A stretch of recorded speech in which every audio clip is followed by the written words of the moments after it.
बिस्मिल्लाहिर्रहमानिर्रहीम। आज का हमारा टॉपिक है मॉनिटर।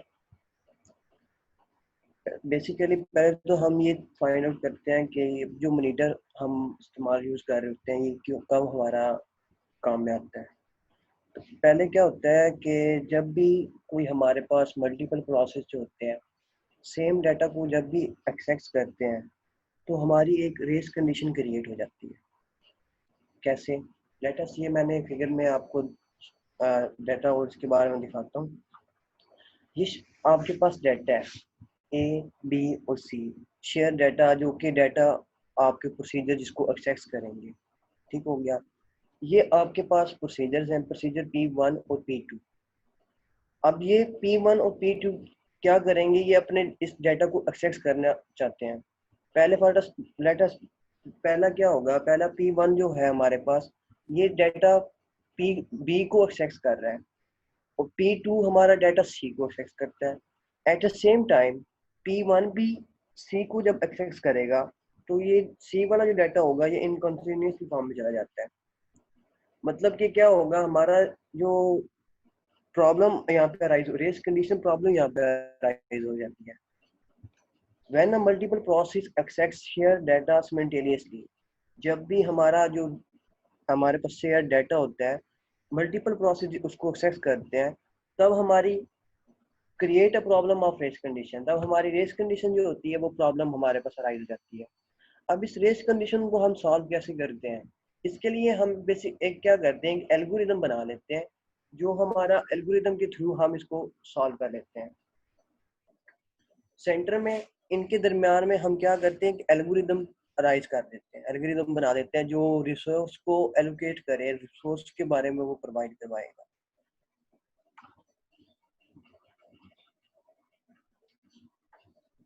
यहाँ पे देखें, प्रोसेस P1 है, इसने डाटा ए को एक्सेस करना है। ये डायरेक्टली अब यहाँ पे एक्सेस नहीं करेगा। पहले इसने क्या करना है? पहले जो सेंटर में हमने एल्गोरिदम यहाँ पे बनाया है, पहले ये इस पे रिक्वेस्ट सेंड करेगा। एल्गोरिदम फिर चेक करेगा क्या ये जिस रिक्वेस्ट को ये एक्सेप्ट करना चाहता है, जिस डाटा को ये एक्सेस करना चाहता है, क्या वो अवेलेबल है या नहीं है। अगर वो अवेलेबल है तो फिर उसको वो प्रोवाइड कर देता है। अगर वो अवेलेबल नहीं होता तो फिर उसको वेट में रख देता है कि वो वेट करे। तो क्या होगा? प्रोसेस P1 ने पहले एल्गोरिदम को एक्सेस किया, रिक्वेस्ट सेंड की कि उसने डाटा ए को अपना एक्सेस करना है। तो एल्गोरिदम चेक कर लेगा कि ये जो डाटा ए है, क्या कोई और प्रोसेस इसको एक्सेस तो नहीं कर रहा। जब कोई और प्रोसेस इसको एक्सेस नहीं कर रहा होता तो ये इसको सेंड कर देता है, एक्सेस करने की प्रोवाइड करवा देता है कि यार इसको एक्सेस कर सकता है। Eight the same time P2 भी जब हमारा कोई प्रोसेस डाटा को एक्सेस करने की रिक्वेस्ट सेंड करेगा एल्गोरिदम पे, तो उसको रोक देता है, वेटिंग में रख देता है कि आप अभी वेट करें, पहले P1 हमारा कंप्लीट होगा तब वो उसको नेक्स्ट को अलाउ करेगा। अब हम देखते हैं हमारा मॉनिटर में कैसे हम इसको हल करते हैं। बेसिकली मॉनिटर हमारी एक क्लास होती है जिसके अंदर हमारे पास डाटा और हमारा फंक्शन होते हैं, जिन फंक्शन को हम यूज करते हुए हम अपने सिंक्रोनाइजेशन कंडीशन को प्रोवाइड करवाते हैं। बेसिकली ये आप डायग्राम देख रहे हैं, मॉनिटर के अंदर हमने ये शेयर डाटा रखा और इसके साथ ही ये प्रोसीजर्स लगाए। प्रोसीजर हमारे फंक्शन या मेथड के तौर पे काम करते हैं। जब भी कोई प्रोसेस इनको एक्सेस करेगा, मॉनिटर के अंदर इंटर होगा डाटा को एक्सेस करने के लिए, तो साथ में उसको हम लॉक भी प्रोवाइड कर देते हैं। ये लॉग हमारा सिंक्रोनाइजेशन के लिए वर्क कर रहा होता है। Monitor like a class that having a data and function, कहते हैं मॉनिटर को हम क्लास बोलते हैं जिसमें हमारे पास डाटा होता है और फंक्शन होते हैं। Function is a procedures, in function को हम प्रोसीजर बोल रहे होते हैं। ये प्रोसीजर्स होते हैं जैसे ये हमारे काम करवाने के बेनिफिट होते हैं, जो हमारे वर्क करवाते हैं। नेक्स्ट एक पॉइंट, ये मेन पॉइंट इसका यहाँ पे, मॉनिटर हैज अ मॉनिटर का एक रूल है that the process do not access directly. कोई भी प्रोसेस किसी भी डाटा को एक्सेस करना चाहता है तो वो डायरेक्टली एक्सेस नहीं करेगा। पहले वो प्रोसीजर पे अपनी रिक्वेस्ट सेंड करेगा, प्रोसीजर नेक्स्ट उसको चेक करेगा कि वो किसी और प्रोसेस को एक्सेस तो नहीं कर रहा डाटा। अगर वो प्रोसीजर किसी और डाटा किसी और प्रोसीजर को एक्सेस नहीं करवा रहा होता तो फिर उसको वो प्रोवाइड कर देता है। ये इसके कॉन्स्टेंट होता है, फिक्स नहीं करता। पहले हमारे प्रोसीजर पे कॉल करता है, फिर उसके बाद वो उसको फैच कर रहा होता है। इधर में यहाँ पे हमारे पास होता है गेट ए और ये सेट ए। मतलब यहाँ पे अगर आपने डाटा को गेट करना है तो आप इस प्रोसीजर पे कॉल करते हैं। अगर आप डाटा में कुछ चीज इंक्लूड करना चाहते हैं, सेट करना चाहते हैं, तो आप इस प्रोसीजर पे कॉल करते हैं। ये बेसिकली हमारा गेट ए और सेट ए के तौर पे भी काम कर रहे होते हैं।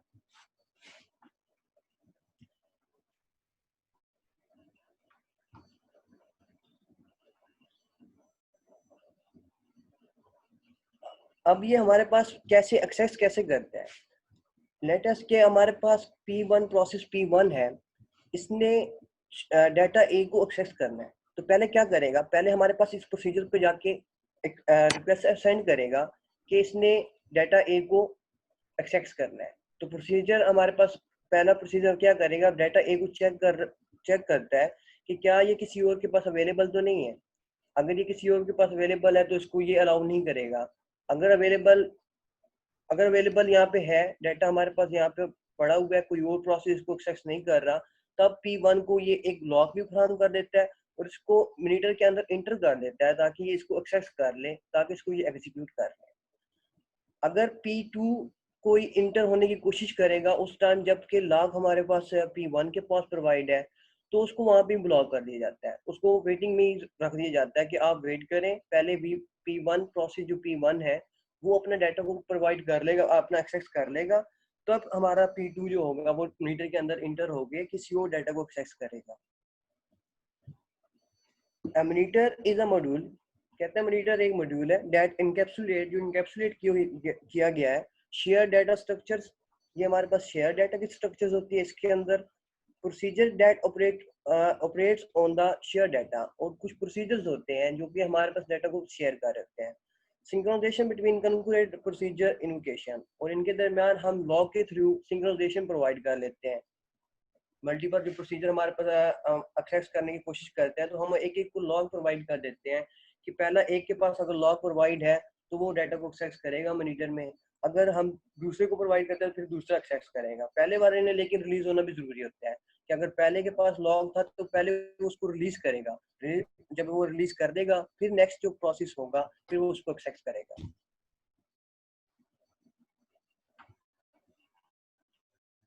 सेम कंसेप्ट हमारा ट्रेड के तौर पे भी होता है। अगर हमारे पास कोई ट्रेड्स, मल्टीपल ट्रेड्स हैं जो हमारे मॉनिटर के अंदर इंटर होना चाहते हैं, तो वो भी एट द सेम टाइम में एक ही ट्रेड हमारा जो होगा वो मॉनिटर के अंदर इंटर हो सकता है। मल्टीपल ट्रेड्स भी हमारे मॉनिटर के अंदर इंटर नहीं हो सकते। लेट अस, ये हमारे पास प्रोसेस में हमारे पास P1 था, जैसे कि एक्सेस हम करवा रहे थे, इसने एक डाटा को एक्सेस तो कर लिया तो साथ में लॉग भी प्रोवाइड कर लिया। और P2 जब भी एक्सेस करने लगेगा, डायरेक्टली एक्सेस करने लगेगा, इंटर होने लगेगा, तो लॉग तो इसके पास नहीं होगा, तो इसीलिए इसको यहाँ भी ब्लॉक कर दिया जाता है। मतलब इसका ये हुआ कि हमारे मॉनिटर के अंदर एट द सेम टाइम एक ही हमारा जो ट्रेड होगा वो इसके अंदर इंटर होता है।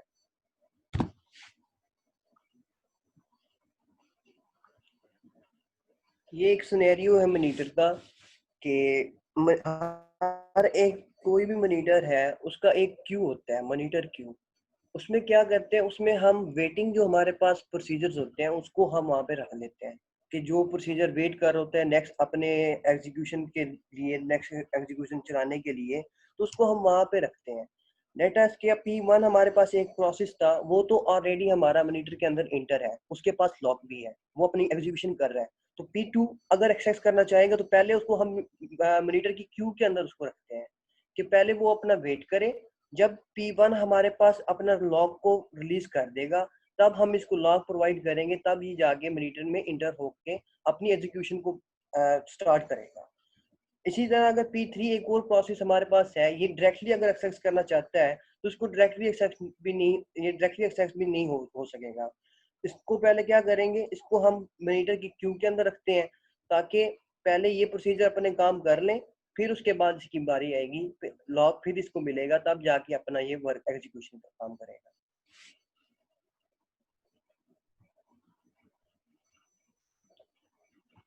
ये एक सिनेरियो यहाँ पे है कि कैसे हमारे पास जो मॉनिटर के अंदर थ्रेड्स होते हैं वो काम करते हैं।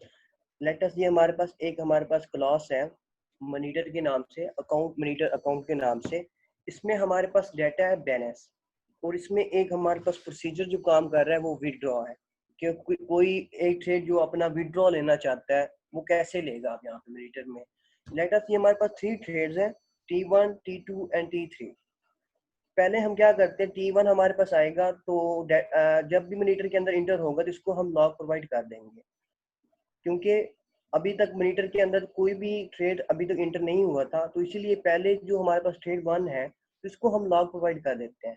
इसने अब क्या करना है, इसने अब डाटा को एक्सट्रैक्ट करना है, और जो रिमेनिंग हमारे पास T2 और T3 हमारे पास ट्रेड है वो हमारे मॉनिटर के क्यू में जाके स्टोर हो जाते हैं।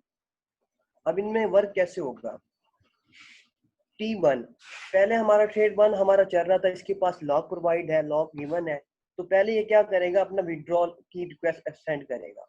विड्रॉ की इसने रिक्वेस्ट सेंड की, बैलेंस इसका चेक हुआ, यहाँ पे बैलेंस चेक होने के बाद हमारा जो ट्रेड होगा ये स्विच हो जाता है।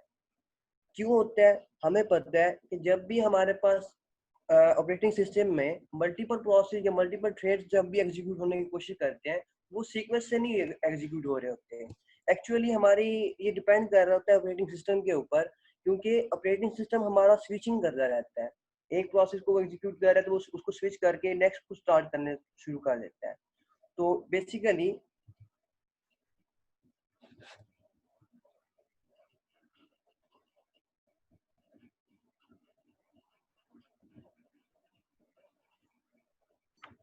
When a multiple trades execute at the same time, जब भी हमारे पास multiple trade same time execute करते हैं, then they do not having a sequence of execution, उनके दरमियान सीक्वेंस अराइज नहीं होता कि कौन सा पहला हमारे पास एग्जीक्यूट होगा, दूसरा नंबर पे कौन सा एग्जीक्यूट होगा, इसके बारे में हम नहीं कह सकते कुछ भी। वी डू नॉट स्पेसिफाइड, हम नहीं कुछ कह सकते विच ट्रेड विल बी एग्जीक्यूट, कौन सा ट्रेड पहले एग्जीक्यूट करेगा।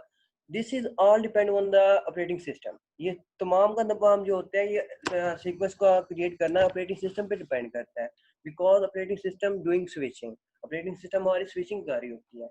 तो यहाँ पे मॉनिटर के अंदर क्या होगा, जब ये ट्रेड T1 यहाँ पे स्विच कर जाएगा तो जो कंट्रोल होगा T2 पे चला जाएगा, T2 पे ये चला गया, लेकिन लॉग अभी इसने T1 ने रिलीज नहीं किया। लॉग हमारे पास जो मॉनिटर का लॉग है वो अभी T1 के पास ही है।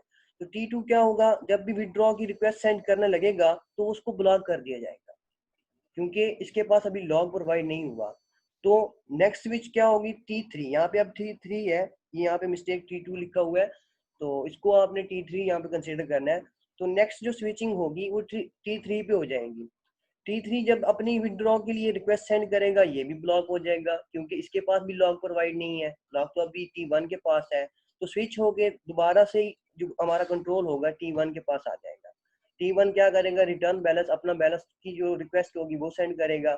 जब ये अपना ओवरऑल अपनी जो एग्जीक्यूशन है उसको कंप्लीट कर लेगा, फिर ये लॉग को रिलीज कर देगा।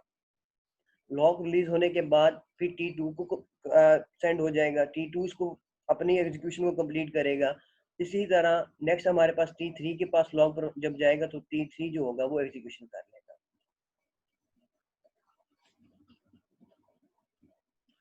आगे हमारे पास आता है बाउंडेड बफर।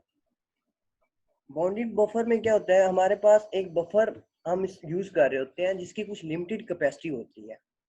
लिमिटेड कैपेसिटी के साथ साथ इसके साथ दो प्रोसीजर्स काम करते हैं, एक होता है कंज्यूमर, एक होता है एक प्रोड्यूसर होता है, एक होता है consumer.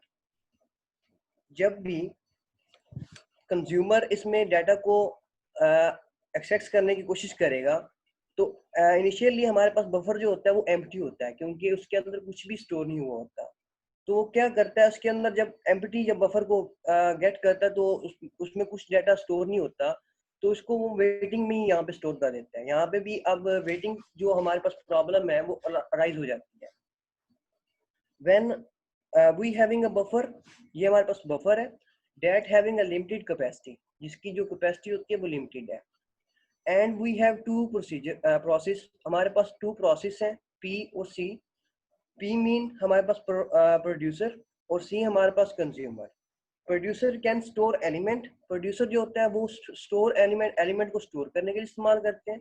Consumer can fetch element, और कंज्यूमर जो इस्तेमाल होता है वो हम एलिमेंट कोई जो डाटा होता है उसको फेच करने के लिए इस्तेमाल करते हैं।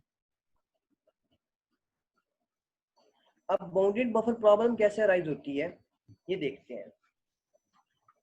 ये देखें, इनिशियली बफर इज एम्प्टी। हमें पता है कि जब भी कोई प्रोड्यूसर उसके अंदर कुछ डाटा स्टोर नहीं करता तो बफर तो पहले इनिशियली हमारे पास एम्प्टी होगा।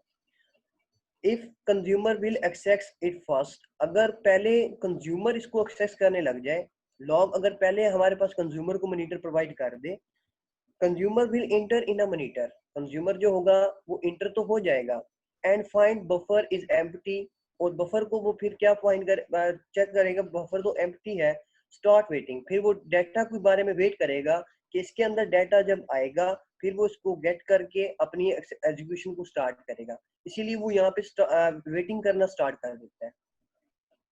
If a producer now produce something, जब ये हमारे पास कंज्यूमर यहाँ पे वेटिंग कर रहा है तो प्रोड्यूसर जब भी अपनी डाटा को स्टोर करने के लिए एक्सेस करेगा वो इंटर ही नहीं हो सकेगा, मॉनिटर उसको अलाउ ही नहीं करेगा क्योंकि उसके पास लॉक ही नहीं है, लॉक उसने कंज्यूमर को दे दिया है। तो यहाँ पे क्या होगा, ये एक प्रॉब्लम हमारे पास वही रेस कंडीशन की प्रॉब्लम यहाँ पे अराइज हो जाएगी, क्योंकि हमारे पास जो लॉक है वो हमारे पास कंज्यूमर के पास है। अब इस प्रॉब्लम को कैसे हल करते हैं, ये जो प्रॉब्लम हमारे पास अब अराइज हुई है कि हमारे पास हमारे पास जो कंज्यूमर है वो तो वेटिंग कर रहा है, वेटिंग ही करता रहेगा, उस वक्त तक वेटिंग करता रहेगा जब तक हमारे पास बफर में कोई वैल्यूज नहीं आ जाती, कुछ डाटा नहीं आ जाता। तो डाटा तब आएगा जब हमारे पास कंज्यूमर हमारे पास मॉनिटर में इंटर होगा, और जो कंज्यूमर है वो भी हमारा इंटर नहीं हो सकता क्योंकि उसके पास लॉक ही नहीं है। ठीक हो गया। तो हमारे पास कंज्यूमर क्या होगा, कंज्यूमर हमारा स्लीप कंडीशन में चला जाएगा, इसीलिए ये प्रॉब्लम हमारे पास बफर में अराइज हो जाती है। अब इस प्रॉब्लम को कैसे हल करते हैं, when a process enter in a monitor and create a waiting problem. अब ये जो प्रॉब्लम हमारे पास आ रही है इसको हम बोलते हैं वेटिंग प्रॉब्लम, क्योंकि कंज्यूमर क्या कर रहा है, मुसलसल वेट कर रहा है कि कोई डाटा आए और फिर वो उसको चेक करके डाटा को गेट करके अपना एग्जीक्यूशन को कंप्लीट कर ले, लेकिन डाटा तो आएगा ही नहीं। तो when a process inter in a monitor, जब प्रोसेस को हम इंटर करते हैं मॉनिटर के अंदर, and create a waiting problem, ये फिर वेटिंग प्रॉब्लम को क्रिएट करता है।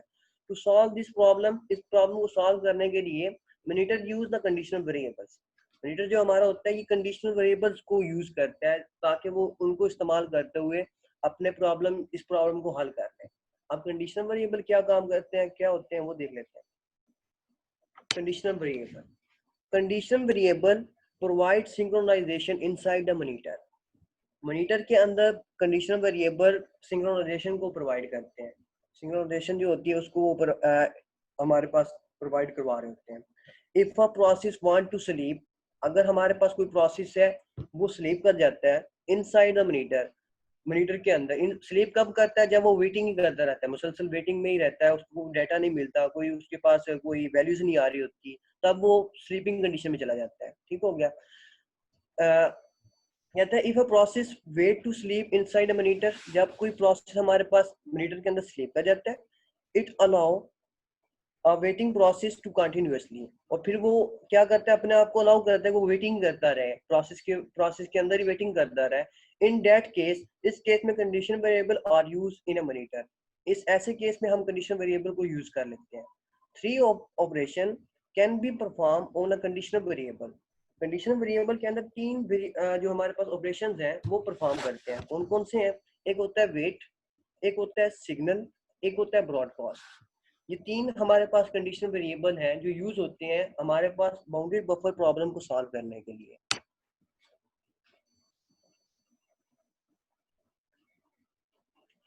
वेट, वेट ऑपरेशन, सबसे पहले देखते हैं वेट ऑपरेशन क्या है हमारे पास।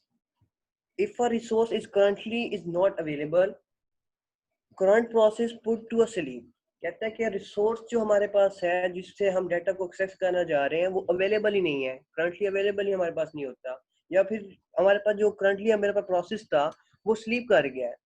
तो वेट ऑपरेशन क्या करता है, वो हमारे पास जो उसके पास जो प्रोसेस लॉक कर गया होता है, सॉरी, जो प्रोसेस हमारा स्लीप कर गया होता है उसको वेकअप कर देता है, उसका जो लॉक होता है उसको रिलीज कर देता है। It release the lock of monitor, ये जो मॉनिटर का लॉक होता है उसको रिलीज कर देता है ताकि दूसरे जो प्रोसेस हैं जो वेटिंग में थे, जो पीछे वेट कर रहे थे लॉक के लिए, उनको लॉक मिल जाए, वो अपना एग्जीक्यूशन स्टार्ट कर दें। दूसरा हमारे पास कंडीशनल वेरिएबल होता है सिग्नल ऑपरेशन। सिग्नल ऑपरेशन क्या होता है? Signal operation wake up one process which are sleeping as the result of calling to wait। Signal operation क्या करता है? वेकअप करता है। हमारे पास जो सिग्नल होता है उसको वेकअप करता है। कब? जब हम उसको जब भी हम प्रोसेस को कॉल कर रहे होते हैं वेट करने के लिए, तब हम उसको जो सिग्नल ऑपरेशन होता है वो उसको कॉल करवाता है। दिस कॉजेज हम waiting process to resume the immediately, और फिर उसके प्रोसेस को दोबारा से चलाने के लिए स्टार्ट करवा देता है। The lock is automatically pass to the waiter the signal the original process log। कहते हैं जो लॉग होते हैं जो वेटिंग में हमारे पास प्रोसेस होते हैं उनको प्रोवाइड कर दिया जाता है, और जो ओरिजिनल प्रोसेस जो उसके अंदर पहले से स्लीप किया गया होता है उसको वो ब्लॉक कर दिया जाता है। ब्रॉडकास्ट क्या करता है? Broadcast contain a signal to the all waiting process. तमाम जो वेटिंग में हमारे पास प्रोसेस थे उनको सिग्नल दे देता है ब्रॉडकास्ट हमारे पास। ब्रॉडकास्ट का मतलब ये होता है कि सबको सिग्नल प्रोवाइड कर देना, सबको देना। जैसे कि हमारे फॉर एग्जांपल अगर हम ब्रॉडकास्ट के लिए, तो टेलीकम्युनिकेशन में अगर ब्रॉडकास्टिंग हम करते हैं तो उसका मतलब ये होता है कि हमारे जो सिग्नल होते हैं वो हर एक को जा रहे होते हैं।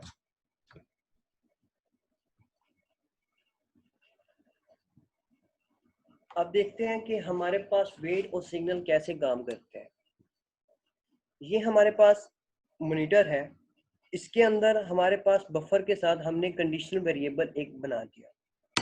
हर एक कंडीशनल वेरिएबल की एक क्यू भी होती है जहाँ पे कोई ना कोई प्रोसेस को हम वेट के लिए यूज करते हैं कि वहां पे प्रोसेस हमारा वेट कर रहे हैं। जब भी process P conditional variable dot wait को एक्सेस करता है, जब भी इसको हम यूज करते हैं, इसको कॉल करते हैं, तो क्या होता है? इस प्रोसेस को हम क्यू के अंदर रख देते हैं और ये फिर हमारा प्रोसेस अपने लॉग को रिलीज कर देता है और पूरी वेटिंग में चला जाता है, वेटिंग करना स्टार्ट कर देता है।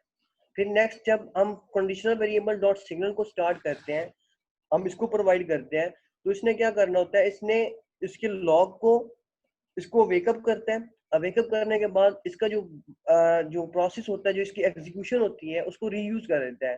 दोबारा से वो उसको अपने एग्जीक्यूशन को स्टार्ट कर देता है। एग्जीक्यूशन को दोबारा रिपीट वो कर लेता है।